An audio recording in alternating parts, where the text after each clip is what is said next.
Have you ever felt like an imposter at work? Awkward pause. If so, then you're in for a real treat, because today Ricky and I are going to talk about imposter syndrome and how we have felt this ourselves, and also maybe sometimes it's confused with just a little bit of self-doubt. But we're going to talk about our own experiences and some terrible career advice for those of you who actually are impacted by this. Does that sound like a plan, Ricky? Does that sound like what we're going to do? Sounds like what we're going to try to do. Try. Successfully do. Okay, great. That's the mindset. That's the attitude. Yes. Okay, great. Well, let's start off with you then. Have you ever felt like an imposter? Yes, I have. This one time when I started a podcast with my wife, I really felt like I didn't know what I was talking about. And you still don't. No, but that's a good example of feeling like an imposter, like, because you're like, what makes me feel like I have the knowledge or the skill set or the kind of influence to be able to record a podcast? But actually, as we have both proven, any fucking idiot can start a podcast. And here we are. Hey, don't call me an idiot. I'm not jumping on that bandwagon. Okay, sorry. But we do things together, so I'll try and ride on there with you. Mm-hmm. Thank you. But no, I suppose every time I've moved up in a career, or in my career, because it's still within the same industry, you obviously get a new job description, new expectations set, and you don't feel like you deserve to be there half the time, because, well, especially for me, I don't feel like I deserve to be half the time where I am, because, you know, I did a trade that was predominantly supposed to be good with hands, and I'm like, don't always classify myself as the smartest person in the room. Well, the sharpest tool in the shed. No, definitely the sharpest tool in the shed, just not the smartest person in the room. Okay. Very good with tools, very good at fixing things. Yeah. Didn't do too well at school, so, you know, I've always got that self-doubt in the back of my head, but, you know, I end up doing what I need to do and it ends up working out. But I definitely know the feeling, and it's always, like, whenever I look at the job descriptions for new roles, as I move up, I'm just like, oh, I don't know if I can do that. Like, the role I've currently got has a little bit of sales in there. And I was like, oh, I don't know if I can. I'm not trained in sales. I don't know how to sell anything. Turns out I'm quite good at it. The talking part anyway. Shit talking. No, it's not shit talking if you believe in what you're talking about. Thank you. Well, shit talking was, like, so good at it that you believe your own bullshit. We're not here to define. But no, yeah, there's definitely parts that I feel are definitely way out of my skill set, and when it comes to doing them, I'm like, oh, I don't know why I'm here. But how do you overcome that? Just get on and give it my best shot. And just kind of wing it and see how it goes?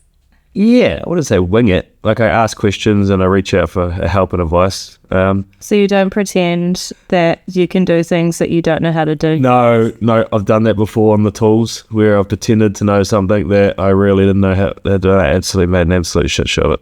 What made you pretend that, like, in that instance? What was it? Was it because you were worried that you... It was the whole trying to impress the powers that be or your bosses at the time. You know, oh yeah, I can do that. Yeah, easy. Right? But now I'm probably in a different stage of my career. I impress them all by saying, hey, I'm not quite sure how to do that. Can you give me a bit of advice or some tips? It's like, okay. Being open and honest and transparent about what you're good at and what areas that you're not, like, or have no kind of experience in yet. Not to say you're not good at them, but it's like, not yet. No, it's good to be in a job where it's safe to speak up. And I think speaking up around areas you need support and help is always good. But yeah, definitely have... Thank you time make it a couple of times. Or felt like I've had imposter syndrome, is probably the better ways to say. Thank you time make it was another podcast. But it definitely felt like I haven't deserved to be in places I've been. What about you?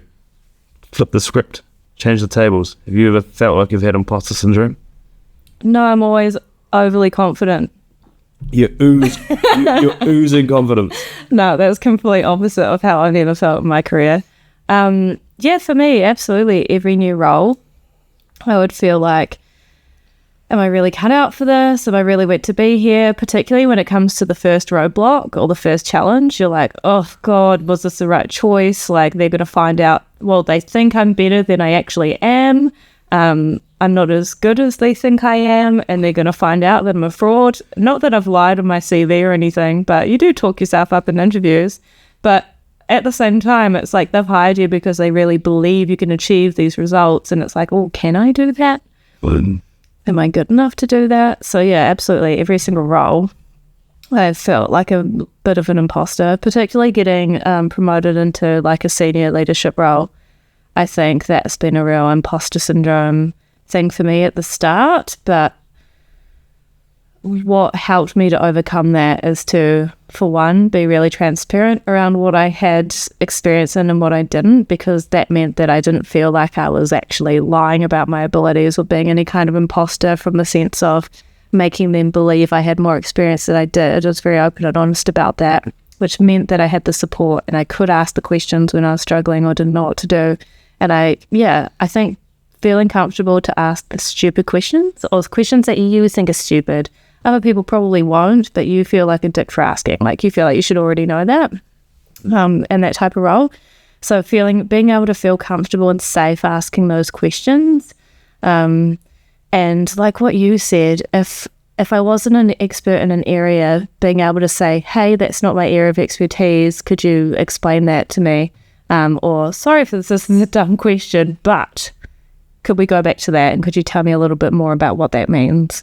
Because I think oftentimes there's a lot of expectations that you know all the things, and if you just go along with it like, yes, I do know the things, but you actually don't, then you feel like more of an imposter, because the self-doubt starts creeping in. You feel like you're out of place and you don't believe that you actually have what it takes to be able to do it, or that you're not smart enough or not experienced enough, and all the fun thoughts enter the brain as they do. And when we get those types of thoughts, it attracts more of them, so we end up just snowballing into this shitfest of negative thoughts, which can put us in a bit of a hole of imposter syndrome. So, But I like what you said was, I didn't like it, but it was a good point. It was every time you moved up, and it was the same as me. Every time we move up, we feel, or we get some sort of imposter syndrome because we're doing something new and it's out of our comfort zone.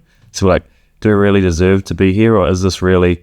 Are we really the right person for I'm this? Worthy, yeah. Am I not Thor picking up the hammer and marble? It feels like that sometimes. Like, can I pick up this hammer?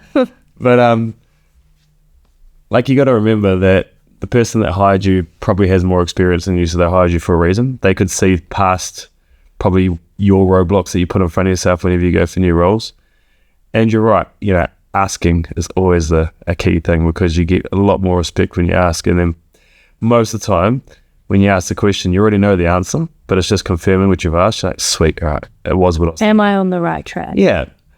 And then that should get you out of the imposter syndrome mindset, because as you're asking and as you're feeling like, all right, yep, that's what I was thinking, I'm on the right track, then pretty soon you're just going to be like, sweet, I'm just doing it. Yeah, agreed.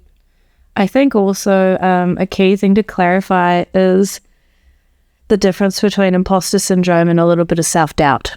Because self-doubt is very common. We all have it, usually on a day-to-day basis. We'll have some form of self-doubt, and it's very normal, very natural.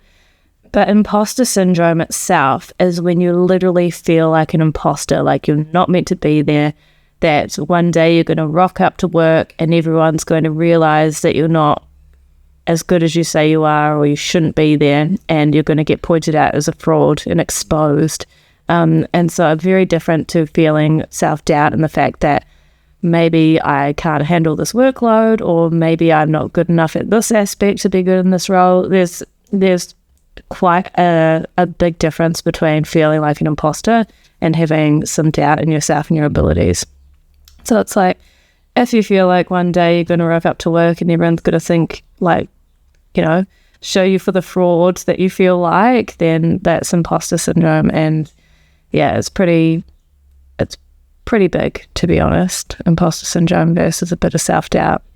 But if it perpetuates, then it's time you should really seek help with it, because if you're always showing up to work feeling like an imposter, something needs to change, because that's not a healthy way to work. And over time, it's really going to chip away at you and your mental health. Yeah, but it's also so like self-doubt can turn into imposter syndrome. If your self-doubt gets so big. Yeah. So referring to that, I've been in a role, my first senior leader type role and position I really wanted. Thought I was really good. Ended up getting a little bit of self-doubt due to other situations, and that just transitioned into imposter syndrome. Was like, yeah. It has transitioned into, I don't think I could do this. Yeah, and then I was still sitting in the role when you're turning up and you have got to put a brave face on and you just literally don't know what you're doing. And you're just like... Or you feel like you don't know what you're doing. Yep.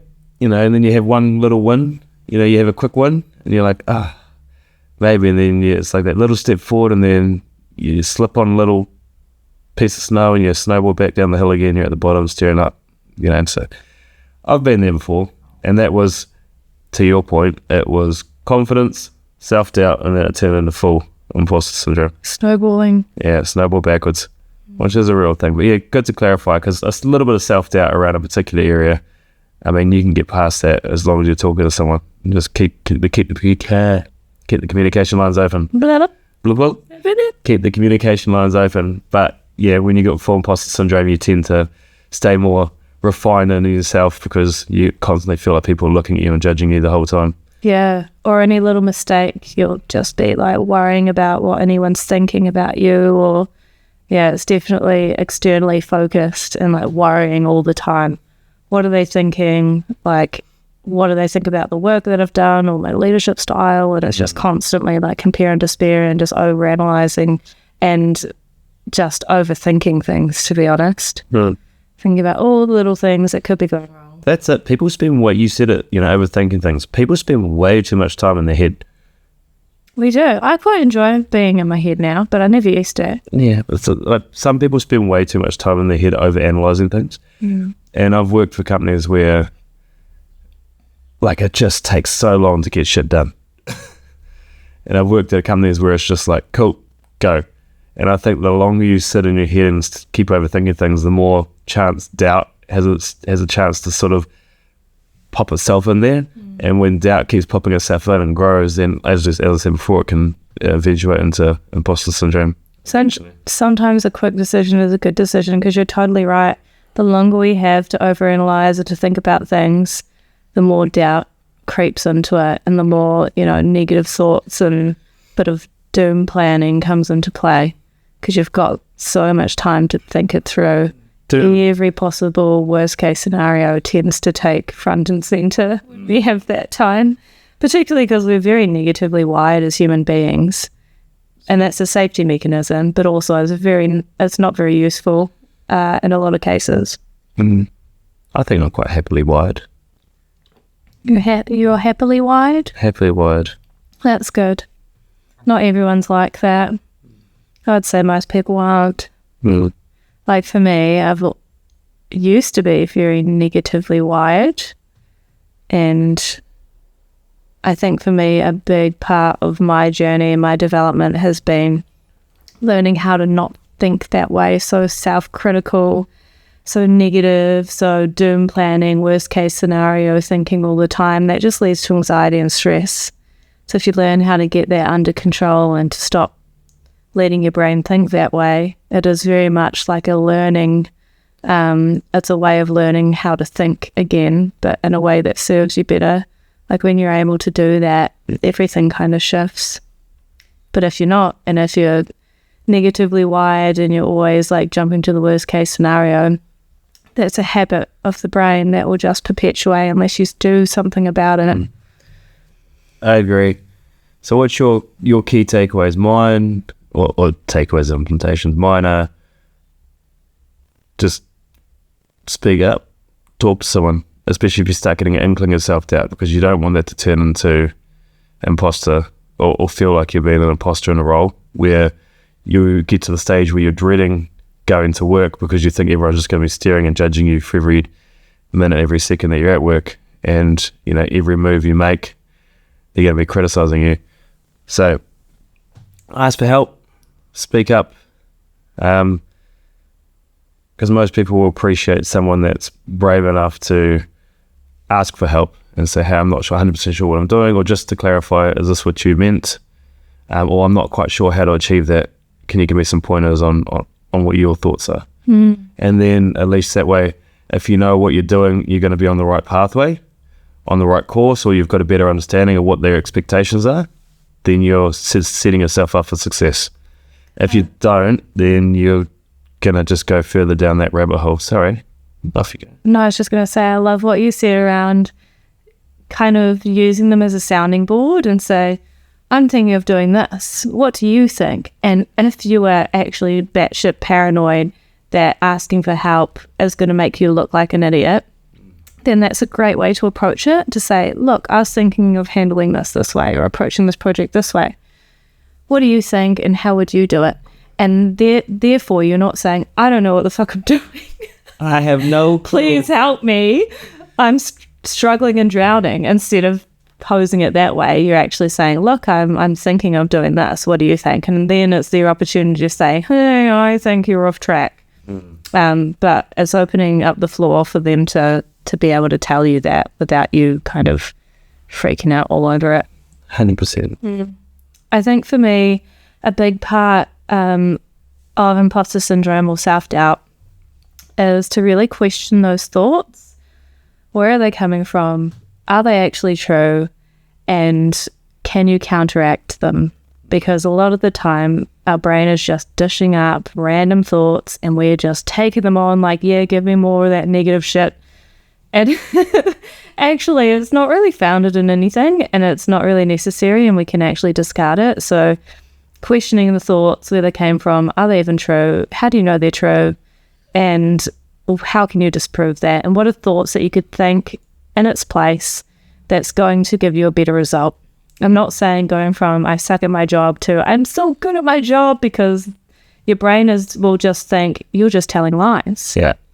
So how can you meet somewhere neutrally in the middle, which is I'm getting better each day, or I'm working on this, so I will improve. So it's like, how can you meet yourself in the middle ground? So it's not like I'm amazing, but instead, like, what's that middle ground to you? Yeah. What's believable for you?